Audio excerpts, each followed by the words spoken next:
శ్రోతలకు కథాలహరికి స్వాగతం. ఈరోజు మీ ముందుకు తీసుకురాబోయేది మర్యాద రామన్న కథల్లో భాగంగా ఇంకొక కథ.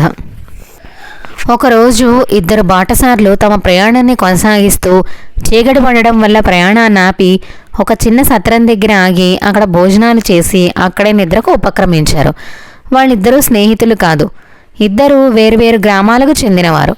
మార్గం మధ్యలో కలుసుకున్నారు. ఒకని పేరు శాంతయ్య, ఇంకొక అతని పేరు కాంతయ్య. శాంతయ్య చెవులకు బంగారు పోగులు ఉన్నాయి. ఆ పోగులు ఎంతో ఆకర్షణీయంగా కనిపిస్తున్నాయి. కాంతయ్య కళ్ళు శాంతయ్య చెవు పోగుల మీద పడింది. వాటిని ఎలాగైనా సరే తస్కరించాలని నిర్ణయించుకున్నాడు. ఆ లక్ష్యంతోనే శాంతయ్యతో స్నేహం నటిస్తూ అతనిని అనుసరిస్తూ వచ్చాడు. శాంతయ్య అమాయకుడు.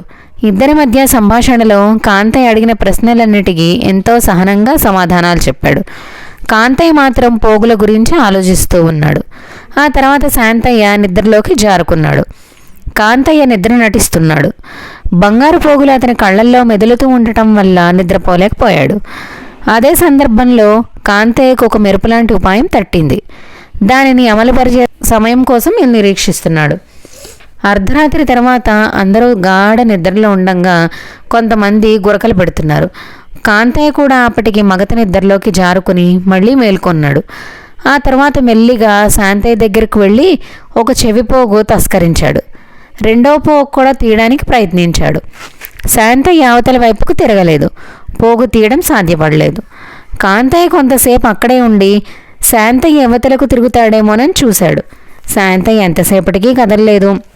దొరికిన దాంతో తృప్తిపడ్డం మంచిది అని అనుకున్నాడు కాంతయ్య. వెంటనే ఆ చెవిపోగును తన చెవికి పెట్టుకుని ఏమీ తెలియనట్టే నిద్రపోయాడు. తెల్లవారిన తర్వాత ప్రయాణికులందరూ నిద్రలేచారు. అందరూ తమ తమ సామాన్లు సర్దుకుంటూ ఉన్నారు. ఆ సమయంలో శాంతయ్య తన చెవిపోగు పోయిందని గ్రహించాడు. ఆతృతగా ఆ ప్రాంతమంతా చూశాడు. ఎక్కడా పోగు కనిపించలేదు. ఆ పోగు శాంతయ్య చెవికి అలంకరింపబడి ఉంది. అది తన పోగే అని గుర్తించాడు.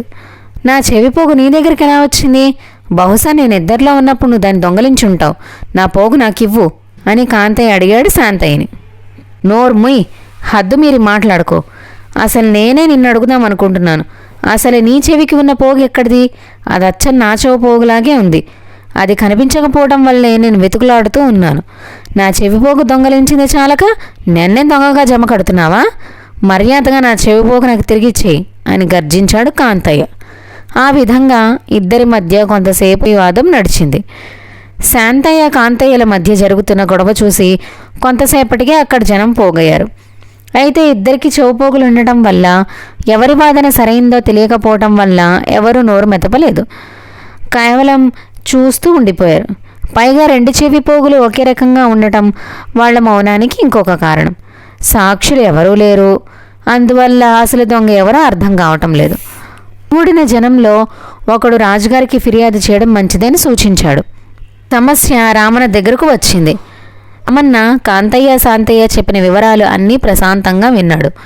సాక్షులెవరూ లేకపోవటం వల్ల సమస్య జటిలంగా మారింది. చివరకు రామన్న కాంతయ్య శాంతయ్య పోగులను తీసి తనకివ్వమన్నాడు. వాళ్ళు అలాగే చేశారు. రామన్న రెండు చెవి పోగుల్ని తన చేతిలో ఉంచి రెండు సమానమైన బరువుతో ఉండటం గమనించాడు. దాంతో తప్పకుండా రెండు చెవి పోగులు ఒకే వ్యక్తికి చెందుంటాయని నిర్ధారణకు వచ్చాడు.